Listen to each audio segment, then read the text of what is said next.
Halo, selamat pagi semuanya. Selamat datang kembali di channel pembelajaran Bu Ayu ya. Pada kesempatan kali ini, Ibu akan memaparkan materi yang pertama untuk mapel Sejarah Indonesia kelas 10 ya. Kemarin kita sudah melihat gambaran materi ya yang sudah Ibu sampaikan lewat YouTube channel Ibu. Nah, kita lihat kembali KD 3.1. Ini memahami konsep berpikir kronologis, diakronik, sinkronik, ruang dan waktu dalam sejarah. Jadi materi kita masih seputar dengan basically ilmu sejarah dan bagaimana cara berpikir sejarah itu. Kita lihat dulu pengertian sejarah di sini. Sejarah ini berasal dari bahasa Arab pohon ya. Syajarotun atau artinya pohon. Kita lihat di sini ada gambar pohon ya, menuju pada silsilah, terutama silsilah raja atau dinasti pada masa lalu. Nah, kalian tentunya juga mempunyai silsilah ya, silsilah kalian. Misal di sini dari kakek buyut kalian, lalu sini kakek nenek kalian gitu ya. Lalu ada orang tua kalian, baru nanti misal kalian besok berkeluarga, mempunyai keturunan, nah itu akan berlanjut sehingga pohon kalian ini menjadi semakin rimbun ya.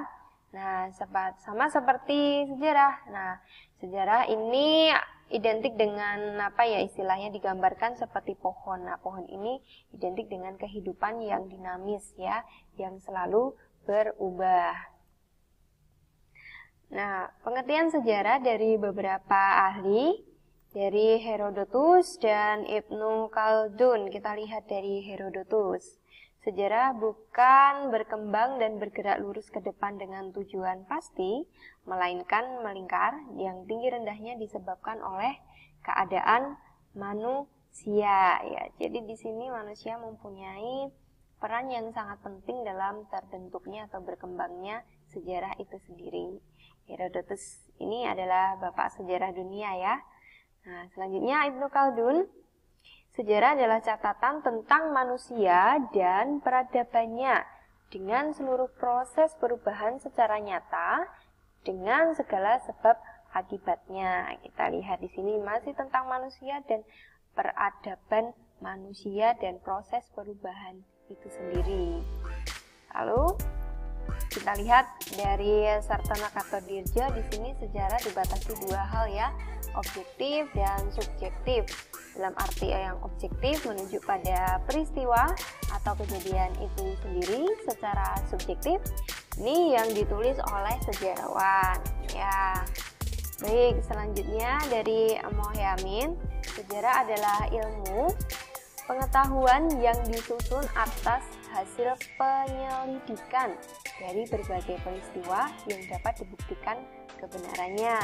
Nah, kita lihat di sini ada kata penyelidikan ya, dan juga peristiwa. Jadi peristiwa itu harus diselidiki terlebih dahulu ya, harus melalui sebuah proses penelitian ilmiah terlebih dahulu, baru nanti sampai ke tahap historiografi atau penulisan sejarah. Nah, jadi dari berbagai definisi sejarah dari berbagai ahli atau sejarawan dan juga secara etimologi tadi, kita simpulkan bahwa sejarah itu adalah ilmu pengetahuan yang mempelajari berbagai peristiwa atau kejadian yang terjadi dalam kehidupan manusia pada masa yang lalu ya. Jadi ilmu pengetahuan, bukan sembarang hanya pengetahuan saja, tetapi sejarah adalah sebagai ilmu ya. Untuk bisa menulis sejarah ini harus melalui kajian ilmiah terlebih dahulu, penelitian terlebih dahulu. Nah, dan juga kita lihat di sini unsurnya adalah manusia pada masa lalu. Nah, selain manusia ada unsur sejarah yang lain ya, seperti ruang dan waktu. Nah, kita lihat di sini 3 unsur penting dalam sejarah peristiwa proklamasi Republik Indonesia. Ini sampingnya peristiwa proklamasi ya, sebuah peristiwa bersejarah untuk negara kita Indonesia tentunya. Nah, ada 3 unsur penting di sini. Ada unsur manusia, ya, Pak Soekarno, Pak Hatta, dan yang lain sebagainya, ya. Lalu ada ruang. Nah, ruang sini Jalan Pegangsaan Timur nomor 56 Jakarta, ya. Lalu waktu, waktunya 17 Agustus 45. Nah, di sini ruang dan waktu ini membuat sebuah peristiwa sejarah ini menjadi peristiwa yang nyata, ya, peristiwa yang benar-benar terjadi nyata. Ada ruangnya, ya, ada tempatnya, ada waktunya. Nah, baik. Nah, cara berpikir kronologis.